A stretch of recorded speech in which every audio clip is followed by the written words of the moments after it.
Students अब हमारे पास topic है सर्कल से रिलेटेड सरकमफेरेंस। क्या है स्टूडेंट्स? सरकमफेरेंस। सरकमफेरेंस क्या होता है?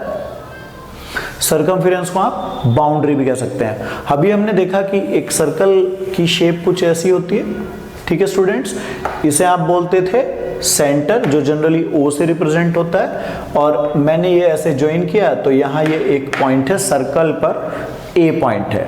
तो ये जो ए पॉइंट ऐसे इस पाथ पे रोटेट होगा, घूमेगा, तो ये बोली जाती है बाउंड्री ऑफ सर्कल। क्या बोला जाता है इसको? Boundary of circle. और इसी को कहा जाता है सरकमफेरेंस। क्या कहा जाता है इसको? सरकमफेरेंस, यानी कि बाउंड्री। बाउंड्री को क्या कहते हैं? बाउंड्री को क्या कहते हैं? सरकमफेरेंस। अगर मैं यहां पे हूं और मैं ऐसे पूरा एक राउंड लेकर के यहां वापस आ जाता हूं, तो ये जो डिस्टेंस ट्रेवल हुई, ये डिस्टेंस मैंने बाउंड्री पे चली है, और इसकी लेंथ को आप बोलेंगे सरकमफेरेंस। क्या बोलेंगे इसको? सरकमफेरेंस। लेंथ ऑफ बाउंड्री क्या है? सरकमफेरेंस। बाउंड्रीज लेंथ कह दीजिए इसको आप, बाउंड्री की लेंथ को सरकमफेरेंस कहते हैं। ठीक है, अब हमारा जो अगले पॉइंट्स हैं वो ध्यान से देखिएगा। कोसेंट्रिक, कोसेंट्रिक सर्कल्स, नाम ध्यान से देखिएगा। कोसेंट्रिक, को का मतलब एक जैसे, सेंट्रिक मतलब सेंटर। ऐसे सर्कल जिनका सेंटर सेम हो। क्या हो? Same centre. कोसेंट्रिक सर्कल्स कौन से होते हैं स्टूडेंट्स? ऐसे सर्कल्स जिनके सेंटर सेम हो। जैसे मैंने ये एक सर्कल लिया, इसका सेंटर ये है, इसी सेंटर पे मैं इनसाइड भी सर्कल बना सकता हूं डिफरेंट रेडियस का, इसके अंदर और भी बनाए जा सकते हैं, ऐसे ही मैं इसके आउटसाइड भी बना सकता हूं, और भी रेडियस लेकर के मैं दूसरा भी आउटसाइड बना सकता हूं। तो ये जो आपने ऐसे सोच लीजिए, C1 था, ये C2 बनाया, C3, C4 आउटसाइड वाला, C5, तो ये जितने भी आपने सर्कल बनाए हैं, इन सब का रेडियस तो डिफरेंट है, लेकिन इनका सेंटर सेम है। तो ऐसे सर्कल्स को बोलते हैं कोसेंट्रिक सर्कल्स। अब एक होता है कॉन्ग्रुएंट सर्कल्स। कॉन्ग्रुएंट सर्कल्स, अगर दो या दो से ज्यादा आपको सर्कल दे दिए जाएं और कहा जाए उनका रेडियस इक्वल है। क्या है रेडियस? Radius equal. तो ऐसे सर्कल्स जिनका रेडियस सेम होता है, उन सर्कल्स को हम बोलते हैं कॉन्ग्रुएंट सर्कल्स। क्या बोलते हैं उनको? Congruent circles. तो कॉन्ग्रुएंट सर्कल्स क्या हुए? जिनका रेडियस सेम है और सेंटर में भी डिफरेंट। सेंटर में भी different,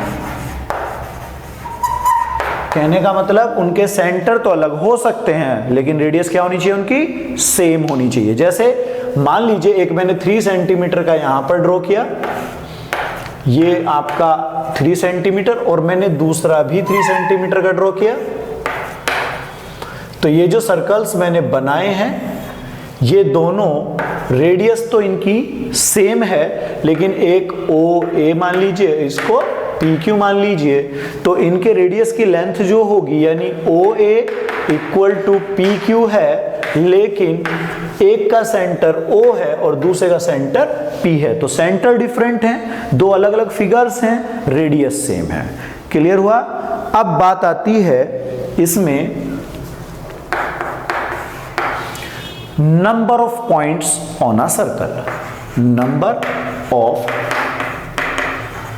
points on a circle, मतलब कहने का स्टूडेंट्स कि किसी सर्कल के बाउंड्री पे या सरकमफेरेंस पे कितने पॉइंट्स हो सकते हैं। तो जैसे ये सर्कल है, इसमें पॉइंट्स तो बहुत सारे हो सकते हैं, यहां ऐसे बनाते चले जाइए, आपकी मर्जी कितने भी पॉइंट्स मेंशन कर लीजिए।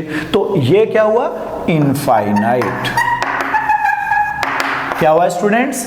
सर्कल पर इनफाइनाइट पॉइंट्स एग्जिस्ट होते हैं। कितने? Infinite points. अब दूसरा आता है, हमने बात की कि भाई सर्कल जो है, सर्कल जो है वो प्लेन को कितने पार्ट्स में डिवाइड करता है? 3 पार्ट्स में। एक पार्ट हो गया आउटसाइड, एक हो गया इनसाइड, एक हो गया सरकमफेरेंस पे। तो एक ये वाला पार्ट है, एक ऐसे कर लीजिए ना 1 2 और तीसरा इस पे जो यहाँ पे पॉइंट्स होंगे। तो अब आप इन तीनों के बारे में बात करते हैं। सर्कल के अंदर जो पॉइंट्स होते हैं उन्हें बोलते हैं इंटीरियर पॉइंट्स। क्या बोलते हैं उनको? Interior points. और ये कितने हो सकते हैं? इनफाइनाइट। कितने हो सकते हैं स्टूडेंट्स? इनफाइनाइट। अब आ जाइए बाहर, इस सर्कल के बाहर कितने पॉइंट्स हो सकते हैं? इन्हें बोलते हैं एक्सटीरियर पॉइंट्स। Exterior points. और ये भी क्या होंगे? इनफाइनाइट। क्या होंगे स्टूडेंट्स? इनफाइनाइट। और सर्कमफेरेंस पे जो होते हैं इन्हें बोलते हैं ऑन द सर्कल। क्या बोलते हैं इनको? On the circle. और इनकी क्वांटिटी भी इनफाइनाइट। क्या होगी इनकी क्वांटिटी भी? इनफाइनाइट।